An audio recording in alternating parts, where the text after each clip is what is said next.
박진영 민주연구원 부원장, 김용남 개혁신당 정책위 의장 두 분 나오셨습니다. 어서 오십시오. 네, 안녕하세요. 네, 매년 3.1절이 되면 눈을 뜨면 마음이 좀 묵직해집니다. 올해 벌써 105주년입니다. 의원님도 그러실 것 같은데요. 오늘 윤석열 대통령 취임 3.1절 기념사가 나왔습니다. 혹시 어느 대목을 좀 주의 깊게 보고 계신지. 취임 후 두 번째 기념사가 나왔는데요. 전반적인 내용을 좀 말씀드리자면 기미 독립 선언을 굉장히 강조를 했습니다. 몇 차례 강조를 했고, 그리고 기미 독립 선언서는 일본을 향해 우리의 독립이 양국 모두 잘 사는 길이며 이해와 공감을 토대로 새 세상을 열어가자고 요구했다. 뭐 이런 내용들이 좀 있고요. 그리고 통상 3.1절 기념사에는 왜냐하면 남북이 함께 그때는 3.1 만세 운동을 했기 그렇죠. 때문에 네. 북한에 대한 공격보다는 이제 평화 뭐 이런 걸 좀 강조하는데 여전히 또 북한에 대한 비판이 나왔습니다. 공산 전체주의가 또 나왔고요. 그리고 탈북민들 얘기를 하면서 7월 14일을 북한 이탈 주민의 날로 제정하겠다. 그리고 통일론, 자유로운 통일 한반도 이런 주장을 했습니다. 이런 등등의 이슈들에 대해서 어떻게 보셨는지 김용남 위원장님부터 말씀해 주실까요? 북한 이탈 주민의 날은 최근에 이미 제정이 됐죠. 네. 앞으로 하겠다는 것이 아니고 이미 네. 지정은 됐고요. 예. 근데 어느 순간부터 예. 대통령의 어떤 이런 글을 안 읽게 됐어요. 사실은 네. 기념사나 이런 거를 왜냐하면 이게 단순히 연설 기록 비서관만의 문제는 아닌 것 같은데 대통령 기념사라고 하면 그래도 글의 어떤 완전성이라든지 아니면 네. 그 내용에 있어서의 깊이가 있어서 뭐 이렇게 읽으면서 앞으로 국정 운영이 이 방향으로 가겠구나 아니면 다른 어떠한 중요한 결심이나 결단의 힌트를 얻을 수 있는 부분들이 있어서 주의 깊게 보곤 했는데 네. 최근 들어서는 이게 글의 수준도 너무 낮고 네. 그리고 거의 대통령 기념사에서 들어볼 수 없었던 이른바 좀 수준 낮은 단어들도 많이 군데군데 섞이고 그래서 네. 어느 순간부터는 안 읽게 됐습니다. 오늘 3.1절 기념사도 솔직하게 말씀드리면 안 읽어봤는데 저는 참 이런 상황 자체가 안타까워요. 네. 왜냐하면 정치는 말로 하는 것이고 네. 물론 그냥 일개 정치인도 아니고 우리나라 국정 운영의 최고 책임자잖아요. 그렇습니다. 그러니까 이 말의 권위 내지는 무게가 훨씬 어느 여타 정치인보다 더 막중하고 네. 의미가 깊어야 되는데 그 말에서의 어떤 무게감 내지는 신뢰를 얻기가 어렵다는 게 네. 그게 대통령 개인의 게 안 좋은 일일 뿐만 아니라 우리나라 전체에도 안 좋은 상황이잖아요. 그래서 조금 더 윤석열 대통령께서 네. 앞으로 이런 기념사는 뭐 말할 것도 없고 발언이나 이런 데에 보다 신중하고 무게 있는 발언들을 해주시면 훨씬 좋지 않을까라는 생각이 듭니다. 사실 대통령의 문장은 역사에 그렇죠. 남는 문장이기도 하고 이 역사에 남는 문장이 대대로 아이들이 이제 배우고 크는 거거든요. 그러니까 대통령이 윌슨 뭐 이런 사람들의 연설을 지금도 우리가 보는 거잖아요. 그런 것처럼 그 역사에 남을 기록인데 그 내용치고는 조금 함량 미달이다라는 평가를 좀 주셨습니다. 우리 박진영 부원장께서는 어떻게 보셨습니까? 3.1절 연설인지 제가 8.15 연설인지 모르겠는데 노무현 대통령이 독도는 우리 땅입니다. 역사적으로 한반도에 뭐 피맺힌 우리 민족의 역사가 담긴 땅입니다. 그 연설문이 너무 비교되는 참 조악한 연설문이었는데요. 무지 그리고 그 내면 깊숙이 숨어 있는 깊은 이 북진 통일론을 저는 느낄 수 있었습니다. 그래서 굉장히 좀 이 두려움을 느꼈는데요. 예를 들면 이런 겁니다. 공산 전체주의라는 내용으로서 3.1절에 연설문에 맞지 않게 뜻밖의 북한 비판을 굉장히 분량을 할애를 했어요. 그리고 자유로운 한반도를 만들어내는 책무를 가지고 있다. 그리고 헌법적 책무를 다하겠다. 헌법적 책무가 어떤 느낌이 드냐면요. 자유로운 한반도는 헌법에 나오는 우리 한반도를 구성하는 영토는 한반도와 그 외 도서로 구성되어 있다. 그거 아니겠습니까? 자유롭게 대한민국처럼 북진 통일해야 되겠다. 이렇게 유추되는 저는 두려움을 가지게 되었습니다. 그런 부분이 있고요. 그리고 근본적인 무지는 말할 필요가 없는 게 네. 일본과 공동으로 번영하자는 게 3.1 운동의 정신이다라는 이야기에는 참 기가 찹니다. 이거는 뭐 네. 우리에 대한 지배자에게 같이 잘 살자라고 요구하는 그런 항거자가 세상에 존재합니까? 네. 이거는 말이 안 되는 이야기고요. 네. 이 뉴라이트적 사관인데 그리고 이제 뭐 자유주의 이런 이야기를 했는데요. 우리 동양 사회에는 자유주의라든가 민주주의라는 말이 그때도 제대로 없었어요. 예를 들자면 우리 중국의 오사운동 할 때 삼민주의입니까? 네. 민족, 민생, 민권 이렇게 이야기하잖아요. 민주주의란 말도 아직도 쓰지 않고 민권이란 말을 쓸 때요. 이때에는 자유주의, 민주주의가 아니라 그 윌슨의 민족 자결주의에 의해서 민족이 단독적으로 나가서 국가를 이루어야 된다라는 사상이 지배적인 시대예요. 그래서 이 근저에 있는 생각 자체가 무지한 겁니다. 그 말씀을 제가 좀 드리고 싶어요. 네.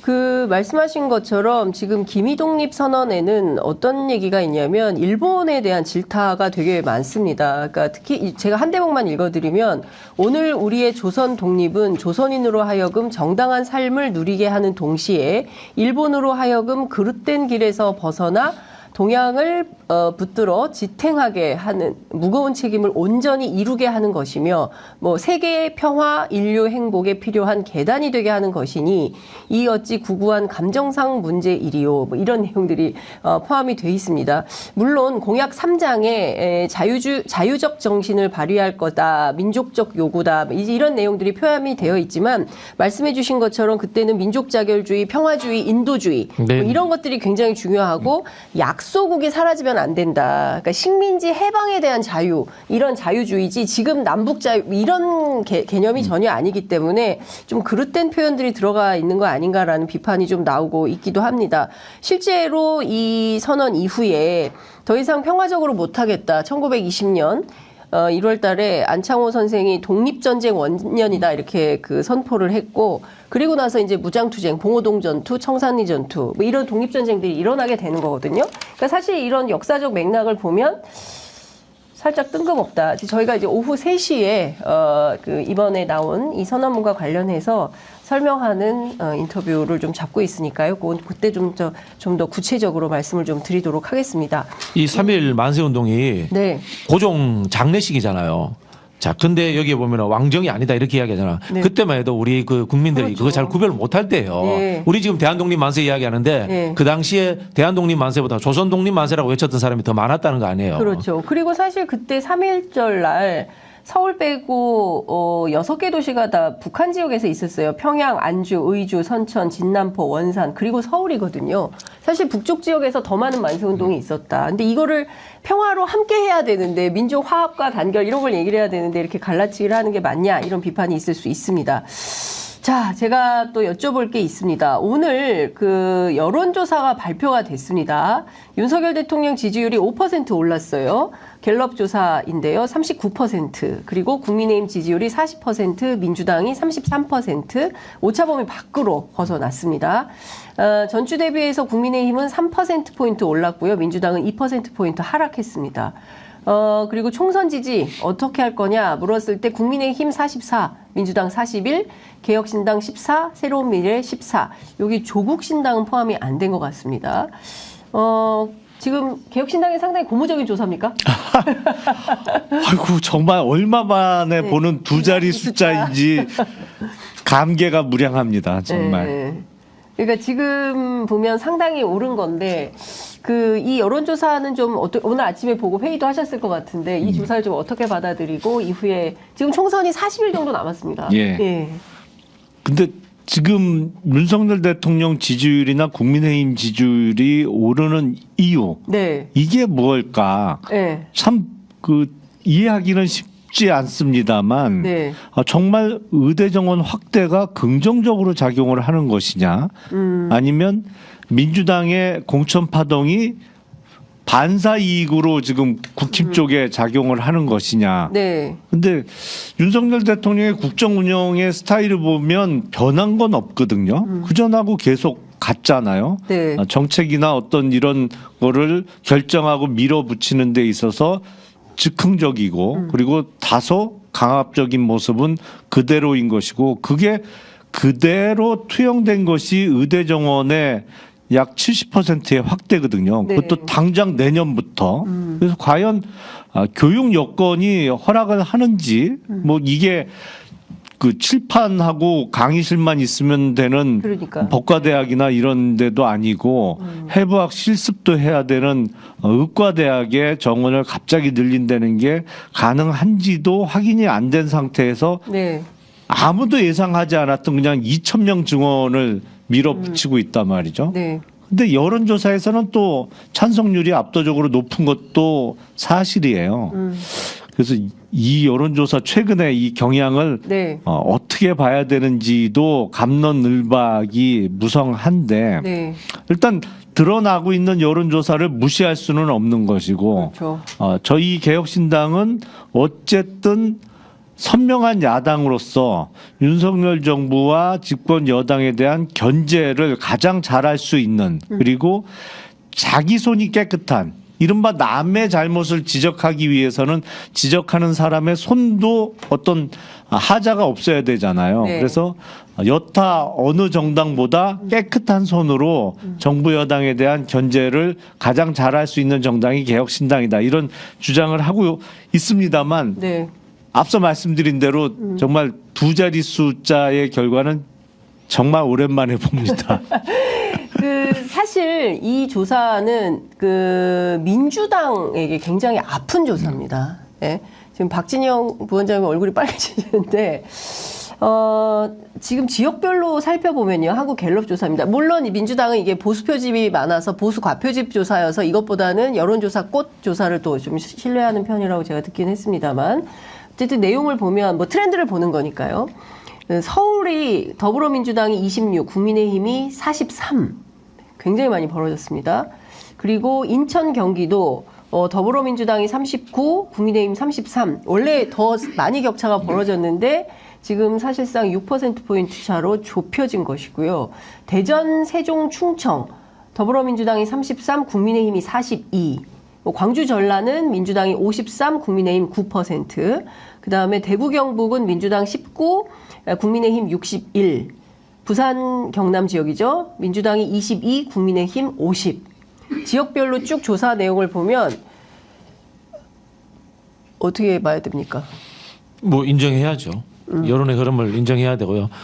지역별로 보면은 호남은 결집도가 낮은데 지금 명남은 이미 다 결집을 한 해버린 상태. 상황이에요. 예. 그게 저는 뭐 수도권하고도 연동될 수 있다고 봅니다. 우리 한국 정치라는 것이 수도권에 있는 지역 연구자들이 네. 같이 연동되는 경향이 있거든요. 예. 그런 부분들이 있고요. 김용남 의장님 말씀하신 부분에 전적으로 동의합니다. 두 가지 이유라고 보는데요. 첫 번째는 야당이 잘못하고 있다. 두 번째는 이 의대 정원 문제가 어느 정도 먹히고 있다. 그런 생각이 들고요. 의대 정원 그 증설 문제에 대해서는 하나 말씀드리자면요. 네. 이거 지금 한국 사회 자체가 정치뿐만이 아니고 예. 이 언론이 심각한 문제를 노출하는 것이 의제를 선정하고 결론을 내리는 과정이 소통하고 토론하는 것이 아니라 갈라치기로 지금 결론 내려버려요. 그래서 지금 의대 정원 늘리는 문제는 네. 토론이 돼야 되지 않습니까? 근데 그렇죠. 토론이 안 이루어져요. 네. 토론이 안 이루어지고 윤석열 좋아하는 사람들은 의대 정원 확대에 찬성. 그리고 반대하는 사람들은 말 못해. 이런 상황이 돼버렸잖아요. 찬반이 없고 지금 찬성만 있는 상황이 돼버렸고 절충안이 없는 거예요. 이건 뭡니까? 정책이라는 것은 다 찬반이 있고 호불호가 존재해야 되는데 그런 과정 자체를 생략해버리는 상황으로 지금 언론이 내몰고 있다. 이게 좀 심각하다는 생각이 들고요. 여기에 대해서는 여당뿐만 아니라 야당이 빨리 개입해서 들어가야 된다. 그래서 합리적인 이 소통의 과정을 만들어야 된다는 제안을 드리고 싶고요. 그리고 또 이제 가장 근본적인 문제, 네. 야당 때문에 윤석열 지지율이 오른다는 이야기인데요. 제가 이제 고향이 대구 쪽이에요. 네. 그분들한테 물어봅니다. 친구들한테 좀 네. 나름 인텔리야. 왜 윤석열 대통령 지지해요? 그러면 민주당 싫었어. 그럼 민주당 왜 싫어요? 그러면 종북이었어. 이렇게 이야기합니다. 대다수가. 예. 아, 인텔리들이? 인텔리들이 엘리트가? 예. TK의 엘리트. 예. 이 정도 이야기하면은 대다수의 이제 서민들이라든가 민중들은 어떻겠어요? 비슷한 그런 흐름에 갇혀버린 거예요. 자, 원래 한국의 주류는 보수 정당이에요. 보수 정당은 안티테제로 표를 넣는 게 아니에요. 자기 스스로 산업화라든가 민족주의라든가 이런 걸 얻어야 돼요. 그런데 지금 이 정권은 정통 보수가 아니에요. 그냥 극우야.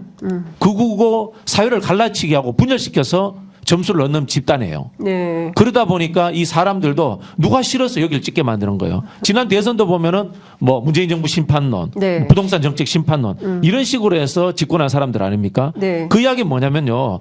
지금 민주당 뭐 저도 민주당에 속해 있습니다. 민주당이든 개혁신당이든 합리적인 진보 세력이든 보수 세력이든 사회적 대안을 내놓고 그것을 구체적으로 만들어가지 못했다는 뜻이에요.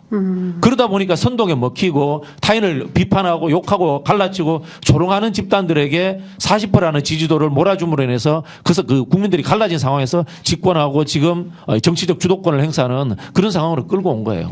저 스스로 좀 반성하고 좀 다시 한번 이 재출발하는 계기를 만들어야 되겠다라고 스스로 한번 다짐을 해봅니다. 제가 보기엔 그 민주당이 지금 최근에 안 좋잖아요. 네. 여론조사에 잡히는 각종 수치들이 그게 공천 파열음이 가장 크겠습니다만 그거 이외에 또 다른 요인을 찾자면 지금 민주당이 주도하는 이른바 비례연합정당의 문제라고 저는 생각해요. 왜냐하면 거기에 진보당이 3석을 가져가기로 했잖아요. 네. 근데 많은 국민들의 기억 속에는 진보당은 통합진보당의 전신이죠. 후신이란 말이에요. 네. 그러니까 지금 위원정당으로 그때 이석기 의원으로 대표되는 통합진보당에 대한 기억이 아직도 생생한데 누가 봐도 그 당의 거의 같은 멤버들이 지금 속히 만들은 진보당이 민주당과 연합해서 비례 연합정당을 만들면서 원내 진출을 돕고 있다. 그리고 지역구 하나는 진보당에 양보를 하기로 했고요. 이것이 방금 말씀 주신 이른바 보수 세력에게는 민주당은 역시 종북이구나라는 것을 다시 한번 확인시켜 준 것이 아닌가. 그래서 이게 과연 저는 전략적으로 맞는 선택이었나라는 의문이 있습니다. 그리고 지금 이번 총선이 저희 같은 네. 이른바 제3지대 내지는 소수당에게 정말 힘든 총선이 돼가고 있는 것이 이게 성격상 대통령 선거의 연장전이 되고 있어요. 왜냐하면 윤석열 당시 후보는 지금 대통령이 되고 있죠. 물론 한동훈 위원장하고 아바타냐 아니냐 논쟁은 있습니다만 집권 여당의 사실상 가장 큰 지배주주 내지 오너인 것은 뭐 부인할 수 없는 성격이에요.